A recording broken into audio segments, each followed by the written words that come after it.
Terima kasih sebelumnya atas waktu yang diberikan kepada saya di sini. Kita sengaja berkumpul di aula AMBK kami ini sebagai saya di sini sebagai moderator, bisa dikatakan salah satu calon guru penggerak yang sebenarnya angkatan 8, karena pendidikan kami diundur, maka pendidikan kami dilakukan di angkatan 9. Sebelum memulai sesi pertanyaan atau pemaparan materi, kita sama-sama mengucapkan Bismillahirrahmanirrahim dan menundukkan kepala sejenak. Kita berdoa menurut agama dan kepercayaan masing-masing.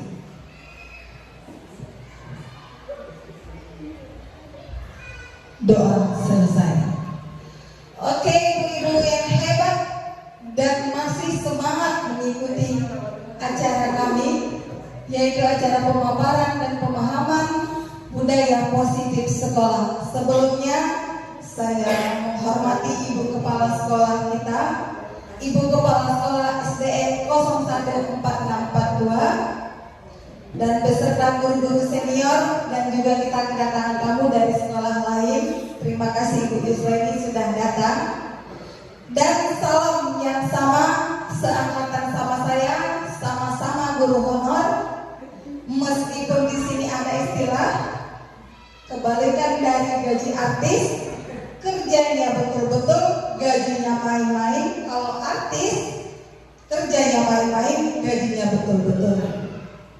Namun tidak mematahkan semangat kita untuk menyebarkan budaya positif. Selama saya masih berada di calon guru penggerak angkatan 9, saya terus menjadikan rekan sejawat, sama-sama kita merangkul untuk maju ke angkatan berikutnya bagi guru yang lain. Tepuk tangan bersama. Di sini kita bisa lihat apa itu budaya positif. Budaya positif itu adalah kebiasaan-kebiasaan baik yang menerapkan atau yang menyalurkan menjadi lingkungan positif dan selanjutnya menjadi budaya positif karena pembiasaan-pembiasaan tersebut. Contoh sederhana bisa kita lihat di sekolah kita. Budaya positif yang saya tanamkan adalah budaya gotong royong, karena saya melihat situasi dan kondisi dari sekolah SDN 014642 ini adalah lingkungannya asri. Jadi semangat gotong royong itu yang saya terapkan supaya berkelanjutan menjaga kebersihan kita bersama. Nah, ibu guru atau bapak-bapak guru yang hebat, nilai-nilai atau keyakinan-keyakinan dan kebiasaan di sekolah yang berpihak pada murid agar dapat berkembang menjadi pribadi yang kritis dan bertanggung jawab, itulah sebagai dari budaya positif. Budaya positif kita di sekolah ini sesuai dengan profil pelajar Pancasila kita. Yang pertama yaitu beriman dan bertakwa kepada Tuhan Yang Maha Esa, berkebinekaan global, gotong royong, mandiri, kreatif, dan yang terakhir bernalar kritis.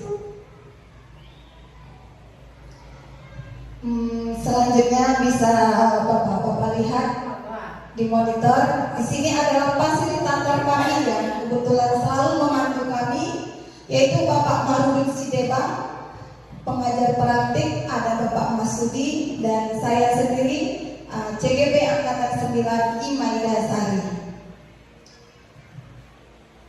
Tujuan akhir dari budaya positif itu melalui tahapan-tahapan, yaitu filosofi KHD. Filosofi KHD itu mengibaratkan seorang guru adalah seorang petani, karena beliau senantiasa mengolah lahan untuk bercocok tanam, menciptakan murid yang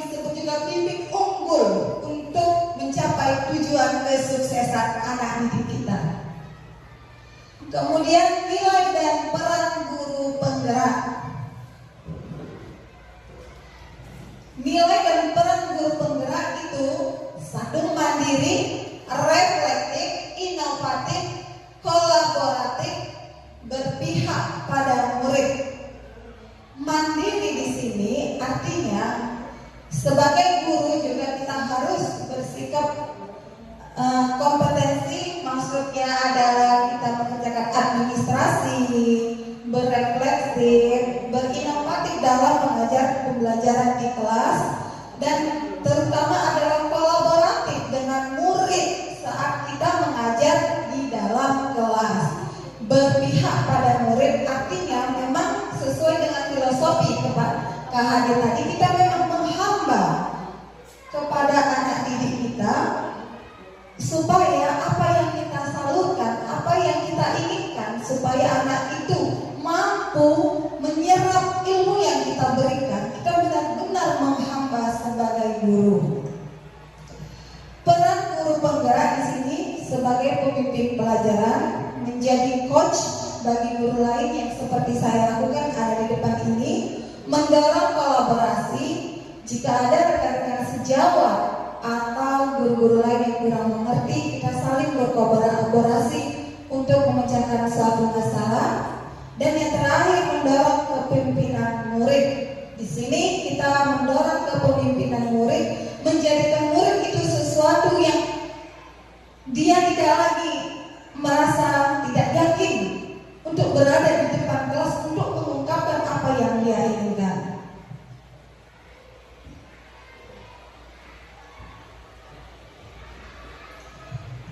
Kita kembali ke budaya positif.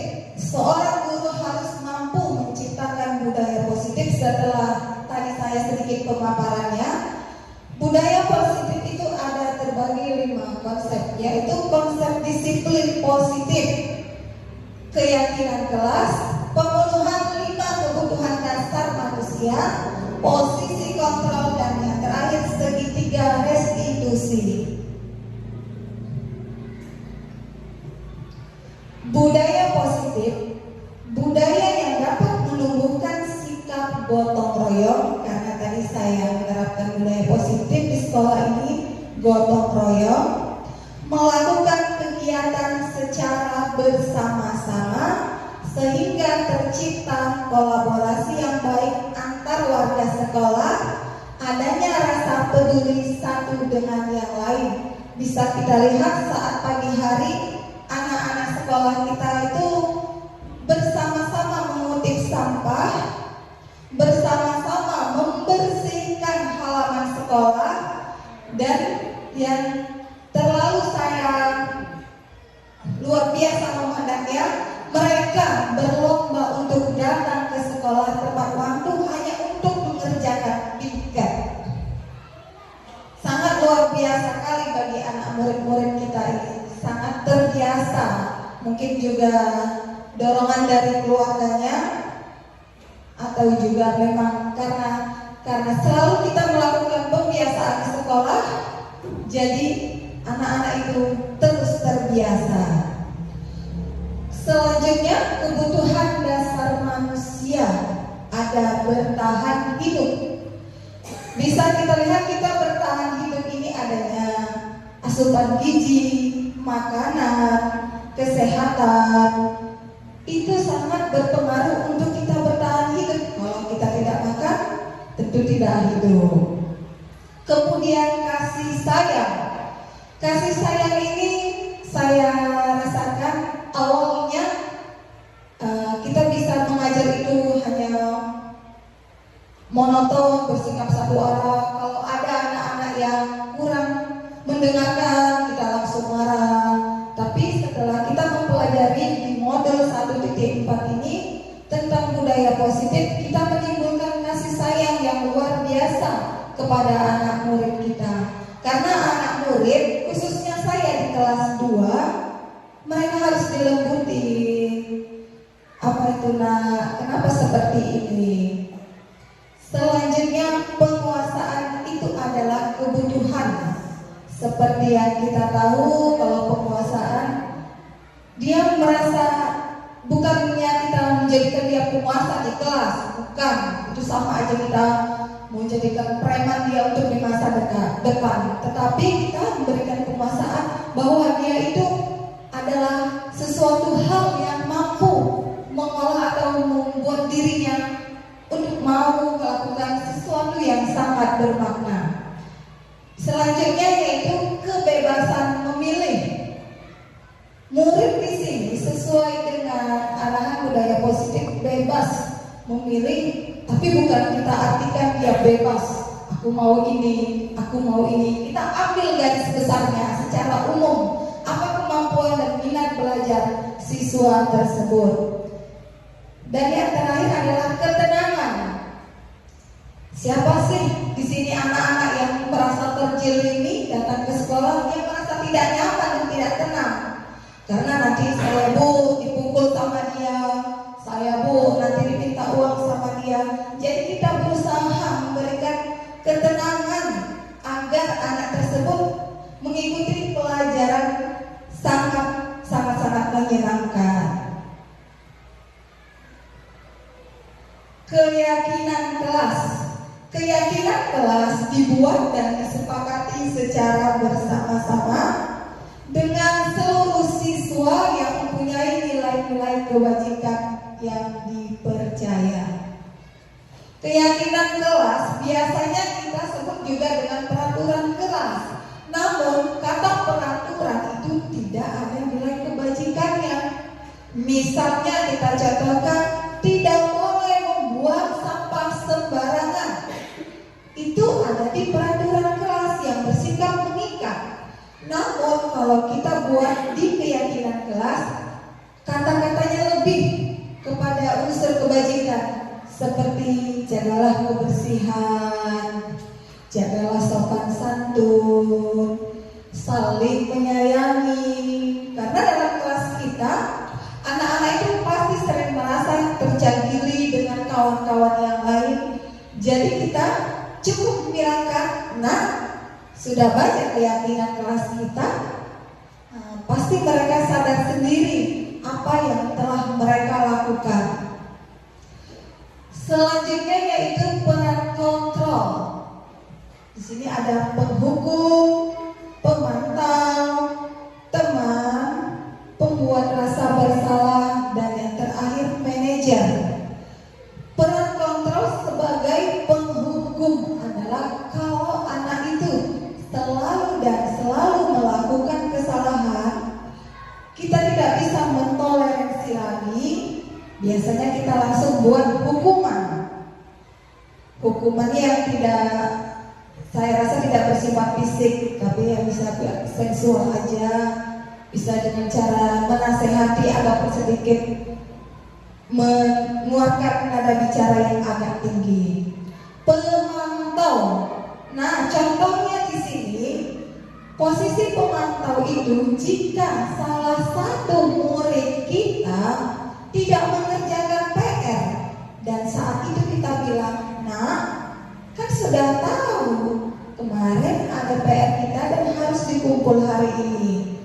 Untuk itu saat istirahat kamu tidak boleh keluar, harus mengerjakan PR yang sudah saya berikan, dan setelah habis jam istirahat kumpulkan di kantor, saya menunggu. Di situ posisi kita sebagai pemantau dari masalah anak-anak tadi. Sebagai teman, saya terkadang juga melakukan posisi kontrol ini sebagai teman kepada anak didik saya yang kebetulan di kelas 2 masih minimnya rasa anak mama itu. Saya selalu bilang, nak, tolong saling kita menghargai. Kalian mengerjakan tugas, ibu juga harus ada yang ibu selesaikan. Jadi di sini peran kontrol sebagai teman itu lebih, kata-katanya lebih sederhana, lebih akrab, dan kita bisa juga lebih diterima mungkin sebagai sebagian anak. Pembuat rasa bersalah. Di sini posisi posisi kontrol pembuat rasa bersalah, kita menekankan pada posisi anak itu karena dia melakukan kesalahan. Misalnya kalau saya tidak datang mengajar di kelas 2, saya minta tolong sama guru yang lain, tolong ya Bu ditengokkan kelas 2. Dan mereka itu, ibu lain kok yang masuk, main-main aja kita. Awalnya cuma 1 orang yang seperti itu. Karena dia mengajak teman yang lain, sehingga bertambahlah keributan itu. Itulah kita panggil kemudian berikutnya. Kemarin saya mendengar keluhan dari ibu pengganti selain saya, kalian buat masalah. Kita terus mencerca dengan kata-kata yang bijaksana dan lembut, sehingga timbullah rasa bersalah anak tersebut. Maaf Bu, sekali lagi kami minta maaf jika ibu tidak datang. Jikalau ada guru yang menggantikan, kami tidak akan ribut lagi. Dan yang terakhir adalah posisi kontrol atau peran kontrol sebagai manajer. Dari keempat peran kontrol, penghukum, pemantau, teman, dan pembuat rasa bersalah, dan posisi manajer ini adalah tingkat yang paling tinggi. Karena posisi kontrol sebagai manajer ini, dia melakukan atau menyelesaikan masalah dengan sebaik-baiknya. Dia menanyakan kenapa terjadinya keterlambatan datang ke sekolah. Kemudian dia mencari solusinya. Dia tidak langsung menyalahkan karena kau bangunnya siang, tidak tidur malamnya cepat. Namun di sini posisi kontrol sebagai manajer ini sangat luar biasa. Dia memberikan solusi-solusinya. Misalnya, Nak, kalau misalnya kamu membuat alarm, menyuruh ibumu membangunkanmu supaya kamu tidak terlambat. Dan anak tersebut langsung berpikir dengan sejenak dan seketika itu, baik Bu, saya berjanji tidak akan mengulangi. Dan posisi kontrol manajer ini bisa kita terapkan mulai dari sekarang di sekolah kita.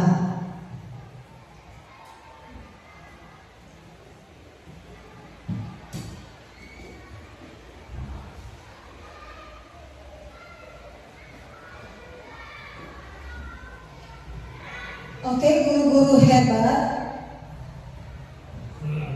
Ada sedikit cerita yang kita berbagikan selama saya pendidikan di angkatan 9 ini. Saya juga mempelajari modul tentang budaya positif ini.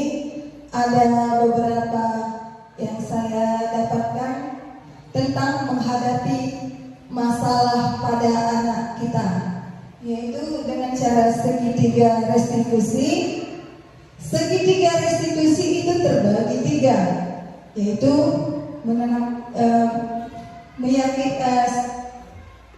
menstabilkan identitas.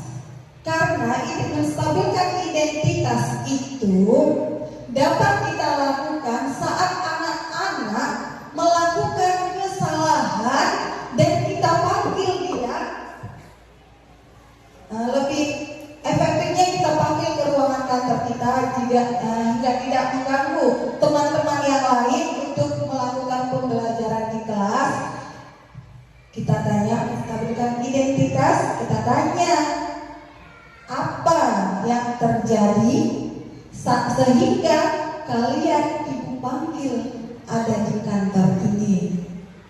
Disitulah jawaban atau ulasan-ulasan siswa mengapa dia bisa melakukan kesalahan-kesalahan saat kita memberikan pembelajaran atau kita menjelaskan materi pada hari itu juga. Selanjutnya yaitu segitiga restitusi ini membawa kita ke arah perubahan yang lebih signifikan. Yang awalnya kita selama ini hanya monoton, bersikap tegang sehingga anak-anak kita kurang bergairah atau kurang bersemangat dengan keadaan kita yang seperti itu.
Kalau ikan kan berarti dan terbang jadi contoh ya.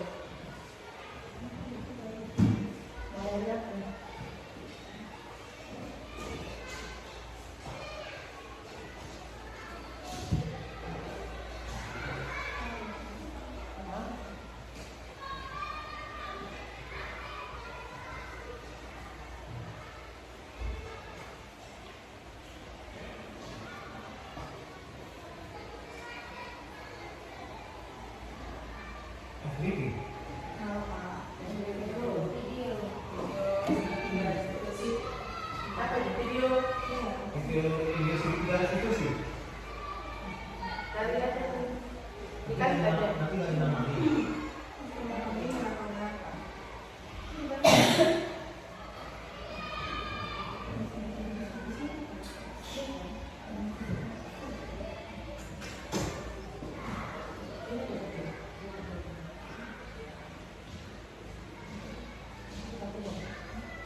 Oke, selanjutnya kita bisa lihat di monitor kita segitiga restitusi. Tadi sudah menstabilkan identitas. Kemudian validasi tindakan yang salah.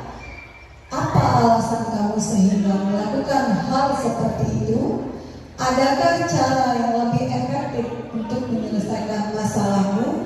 Ini biasanya kata-kata yang terlontar dari mulut kita kepada anak didik. Selanjutnya yaitu menanyakan keyakinan kelas. Seperti yang saya paparkan tadi, keyakinan kelas itu dibuat antara guru dan semua peserta yang ada di kelas, dan biasanya itu ditandatangani juga oleh kepala sekolah dan guru beserta muridnya. Keyakinan kelas apa yang kita sepakati? Kamu ingin menjadi manusia seperti apa? Inilah kata-kata yang kita lakukan atau menanyakan tentang keyakinan kelas melalui segitiga restitusi.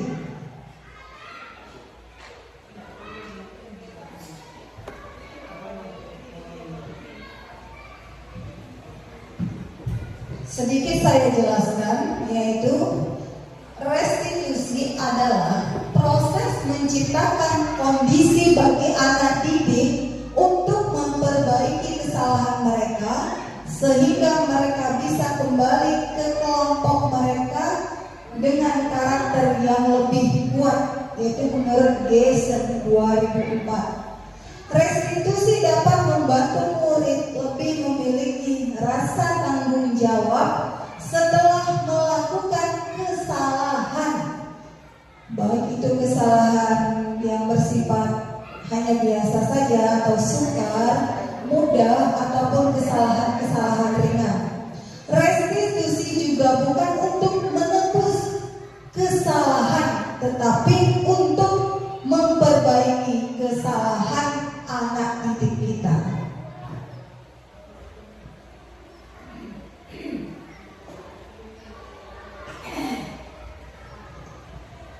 Masih semangat ibu-ibu dan bapak-bapak guru kita?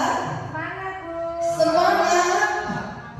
Mulai kendor ini semangatnya. Ayo kita sama-sama ice breaking dulu ya. Berdiri dulu.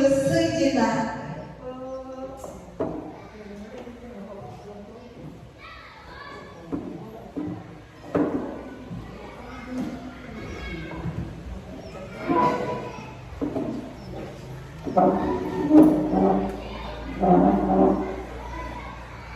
ya Bu, Cikini, kebetulan lah Bu. Ya Pak Isman juga.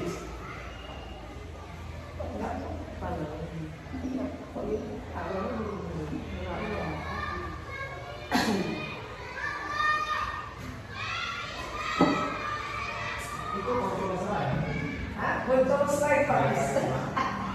Di sideways. Tak segampang itu. Yang orangnya beda yang ada kok. Yang ada kantong ya. Ada itu. Ada kantong. Tidak ada kali langsung dari ini. Makan itu dulu lagi kuman. Baru nanti orang.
Oke, terima kasih ibu-ibu hebat.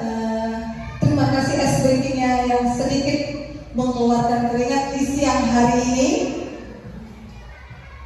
Sebelumnya saya ucapkan terima kasih. Itulah hasil pemaparan saya tentang budaya positif yang kita terapkan di sekolah kita ini. Saya harap kerjasamanya dengan ibu kepala sekolah, ibu bapak guru sekolah ini sangat membantu kami, seorang CGP yang lagi meniti pendidikan. Karena dukungan yang penuh itu adalah sesuatu yang sangat luar biasa bagi kami. Sebenarnya kami ini tidaklah hebat-hebat seperti yang dieluh-eluhkan di luar.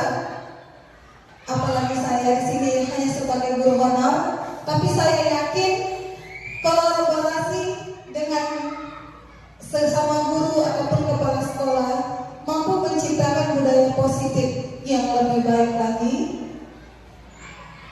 Selain itu saya juga mengucapkan ribuan terima kasih kepada diri saya sendiri. Akhirnya saya bisa semangat pada saat ini, dan insya Allah kita sudah di pertengahan, sudah di modul 2, satu modul lagi terlampaui, dan alhamdulillah kayaknya bebas.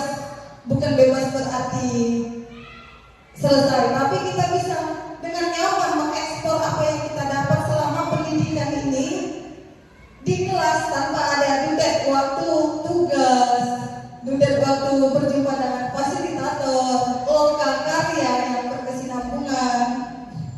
Namun di dalam lokal karya ini kita saling berbagi ilmu dengan teman yang lain. Mungkin di guru penggerak ini tidak hanya ada guru honor, juga ada kepala sekolah yang awalnya yang kita merasa mindset kita itu di bawah dari mereka. Ternyata tidak, kita diberikan kesempatan yang sama untuk melakukan perubahan seperti slogan guru penggerak, bergerak, tergerak, menggerakkan. Sekianlah dari pemaparan dari saya. Lebih dan kurang saya mohon maaf. Saya juga manusia, punya kesalahan.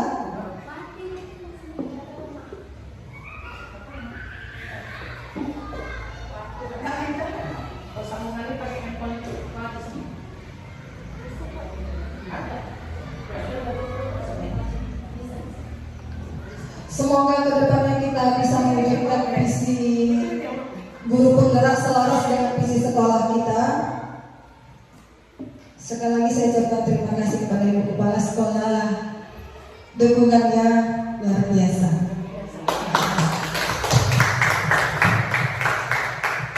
Untuk mengakhiri, marilah kita menundukkan kepala sejenak, berdoa dimulai.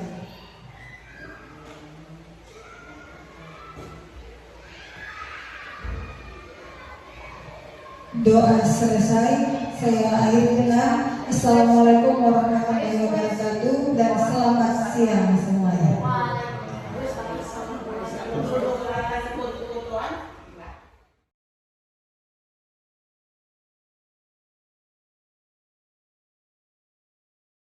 Kebebasan, kebutuhan akan pilihan, kebutuhan untuk bebas adalah kebutuhan akan kemandirian, memiliki pilihan apa yang diinginkan oleh anak-anak tersebut tadi. Yang selanjutnya yaitu ketenangan. Siapa sih yang nggak mau hidup tenang? Ketenangan ini adalah kebutuhan untuk merasa senang. Kebutuhan akan kesenangan adalah kebutuhan mencari kesenangan seperti bermain, tertawa, menangis, bercanda, atau melakukan hal-hal yang berkaitan yang bisa membuat anak itu tadi menjadi senang. Tidak mungkin dia datang ke sekolah dengan perasaan murung, sedih, atau perasaan yang lainnya. Pasti dia datang ke sekolah supaya dia merasa senang, bisa bertemu teman, dan bisa bertemu guru-gurunya juga.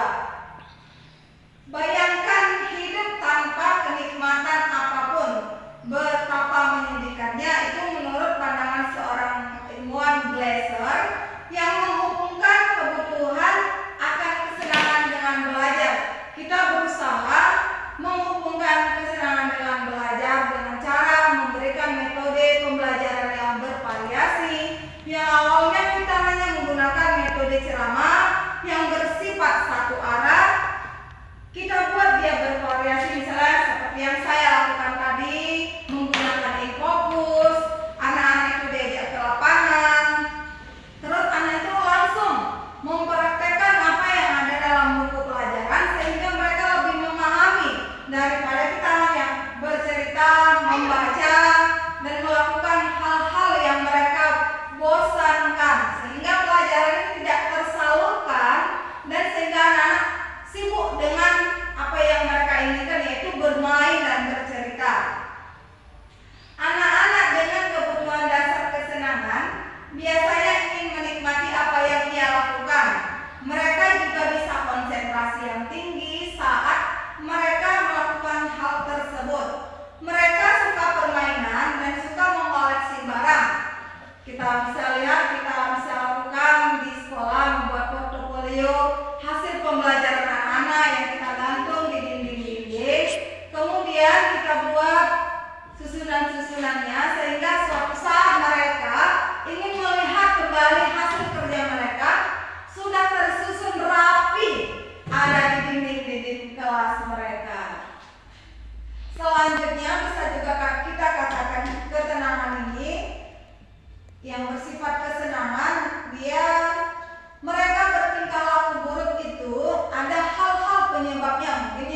itu tadi mereka tidak mendapat ketenangan sehingga mereka merasa tidak senang untuk melakukan hal-hal yang demikian. Kemudian Ibu Lasmi, paham apa penjelasan dari saya? Ya Bu, paham. Terima kasih buat penjelasan Ibu. Oke, terima kasih Bu Lasmi. Semoga kita ke depannya bisa berkolaborasi dengan guru-guru yang lainnya untuk melakukan ini semua apa yang saya paparkan di kemudian hari ini menjadi sesuatu yang bermanfaat bagi sekolah kita, yaitu sekolah SDN 014642. Namun tidak lebihnya kita juga perlu dukungan dari kepala sekolah, teman-teman sejawat, teman-teman sekalian yang berkolaborasi.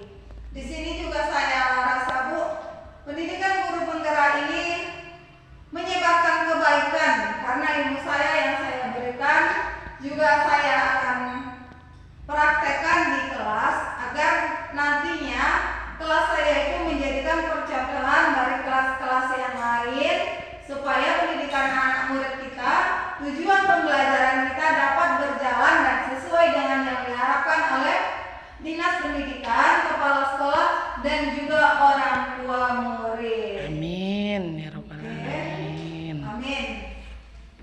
Di sini kita senantiasa berusaha untuk memenuhi kebutuhan anak murid kita. Misalnya kebutuhan yang ada tadi ada 5, yaitu bertahan hidup, kasih sayang, penguasaan, kebebasan dan ketenangan. Kita membuat seseorang atau anak itu tadi tidak hanya berlaku sebagai anak murid kita, tetapi juga sebagai anak didik kita atau anak kandung kita. Yang bedanya di sini kita tidak melahirkan anak-anak seperti mereka itu, tapi rasa kasih sayang kita yang kita curahkan melebihi dari apa yang kita lakukan pada anak kandung kita sendiri. Kebutuhan akan kasih sayang juga bila kita terpenuhi, anak itu menjadi semangat untuk belajar, semangat untuk melakukan hal-hal yang positif juga. Jadi tidak ada istilahnya anak di situ anak bandel, anak malas, karena mungkin keinginan mereka tidak terpenuhi. Karena kebutuhan dasar mereka yang 5 tadi belum cukup kita penuhi. Semuanya itu bergantung atau kesuksesan seorang guru itu adalah kesuksesan anak muridnya juga. Mereka saling bergantung satu sama yang lain.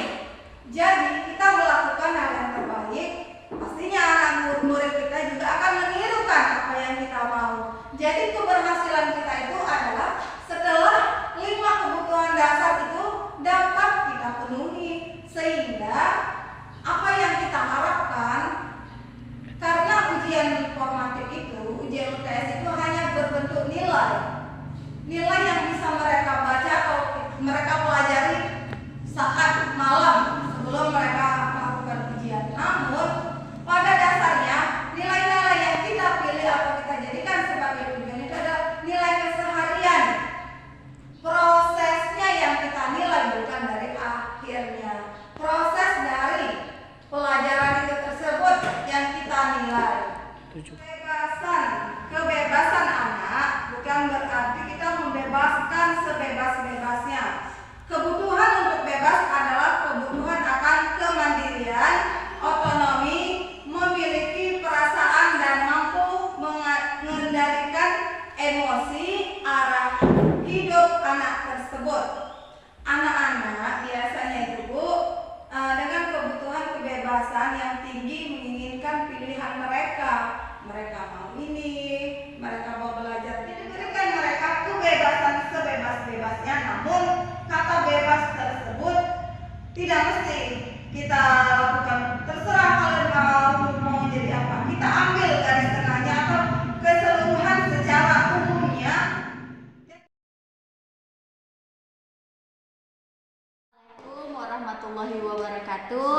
Di sini saya ingin memberikan apresiasi untuk CGP yang telah memberikan banyak pelajaran pemaparan tentang budaya positif yang saya awalnya tidak tahu, jadi tahu apa itu budaya positif dan pentingnya untuk murid-murid di sekolah. yang awalnya saya tidak tahu bahwa budaya positif itu memiliki nilai-nilai kebajikan dan terutama keyakinan kelas, yaitu di kelas 1.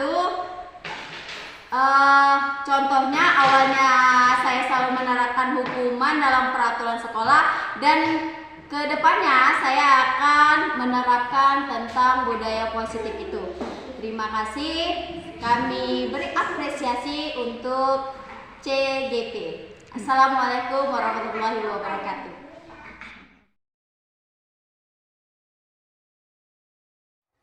Assalamualaikum anak-anak ibu. Selamat pagi semuanya. Apa kabarnya hari ini? Yes. Semangatnya masih semangat. Oke anak-anak ibu, hari ini kita tentang bicara budaya positif. Apa itu budaya positif? Ada yang tahu tidak? Budaya positif itu adalah sesuatu yang kita kembangkan untuk menjadi kebiasaan baik kita. Nah, di sini kebiasaan baik kita yang kita tuangkan dalam budaya positif yaitu keyakinan kelas. Kelas berapa kita sekarang? Kelas 2. Anak kelas 2 yang cantik dan ganteng. Ibu tanya dulu ya. Biasanya tadi kan kita sebelum masuk kelas ada di lapangan, kita sebutkan itu profil pelajar Pancasila. Ayo semuanya berkumpul. Ayo kita nyanyikan profil pelajar Pancasila. Oke, 1, 2, 3 ya. Pelajar Pancasila beriman dan bertakwa pada Tuhan Yang Esa dan berakhlak mulia, berkebinekaan global, gotong royong mandiri.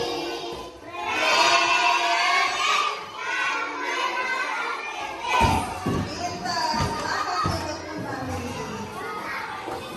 Profil pelajar Pancasila yang pertama apa tadi? Pelajar Pancasila beriman dan bertakwa pada Tuhan Yang dan berakhlak mulia.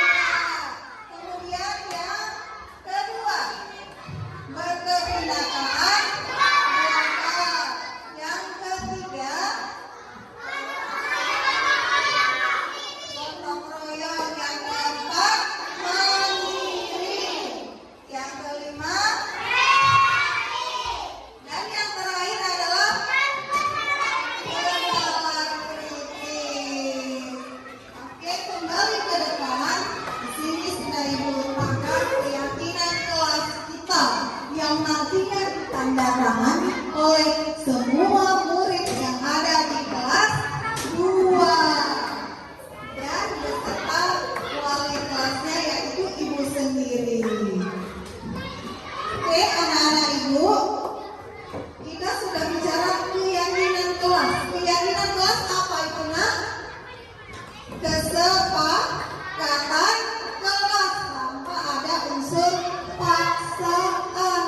Jadi kita bayangkan kelas impian kita itu seperti apa.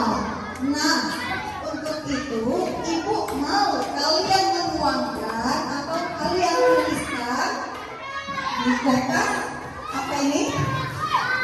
Sticky notes atau ya bisa kita buat kertas yang lengket-lengket. Nah, ibu bagikan satu persatu.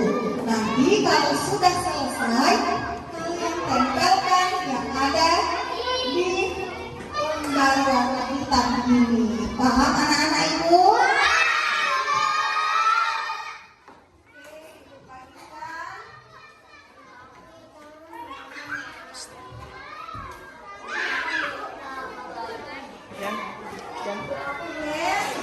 Silakan dituliskan keyakinan kelas kita. Jangan terbalik. Jangan terbalik ya nak ya. Yang ada lemnya di belakang itu nanti yang ditempelkan. Nanti kalau terbalik ya nggak bisa ditempel. Nah, sudah ibu buat dia seperti ini.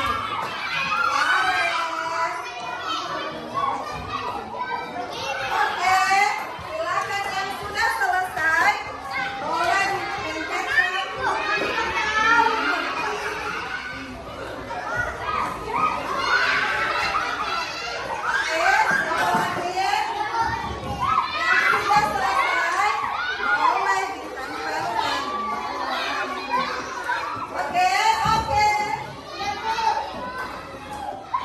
Oke Pak Iis, terima kasih Pak Iis, Ibu susun ya. Reva, terima kasih Reva. Adel, oke yang lain semua coba. Sudah selesai bawa ke depan ya kita tempel bersama. Pares, oke anak ibu. Oke, ayo silakan ke depan. Ayo.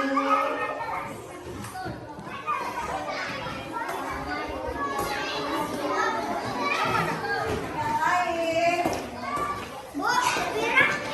Semua ditempelkan, semua keyakinan kelasnya punya pendapat yang berbeda-beda.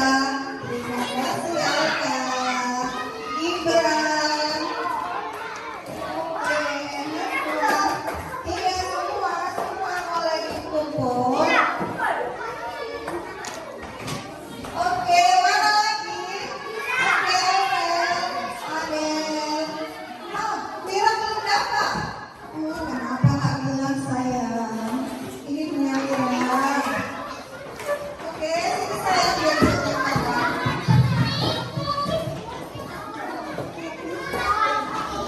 Oke, terima kasih.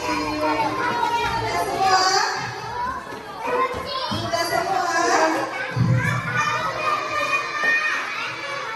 Apa sudah di depan punya apa? Oke, sudah selesai. Tepuk tangan buat kita semua. Tepuk tangan untuk kita semua. Terima kasih Rofi. Nah, ibu bacakan ya. Sekarang lagi di depan saya. Terima kasih.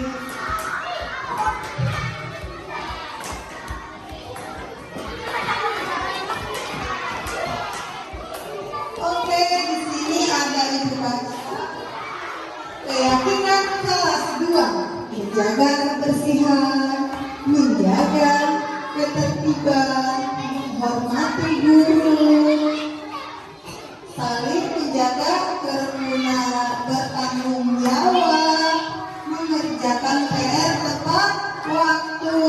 Oke, sekali lagi tepuk tangan buat anak kelas 2.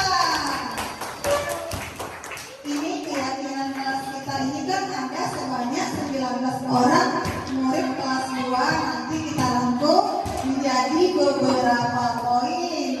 Oke, untuk kesepakatan kelasnya kita tanda tangani, panggil satu-satu ya. Aurel Adel Arfi, silakan maju ke depan.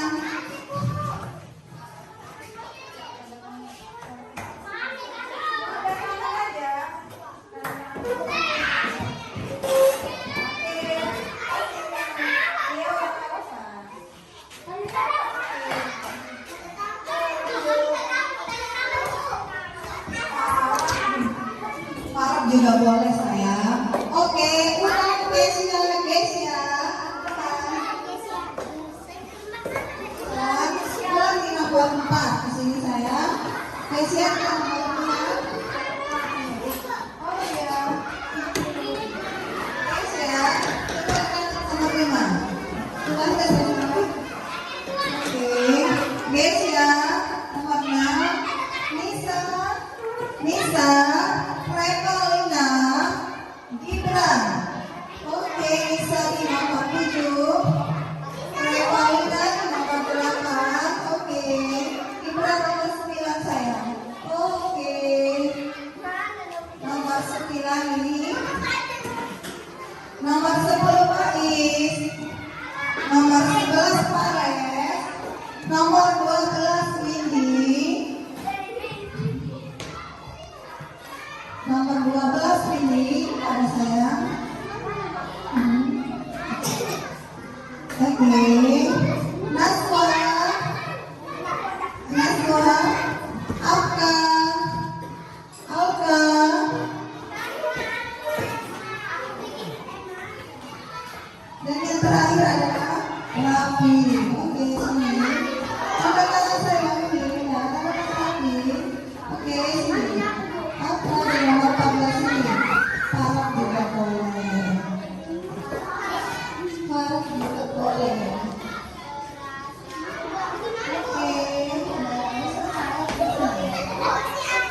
Oke, terima kasih anak-anak ibu. Masih semangat kan? Terima kasih atas waktunya.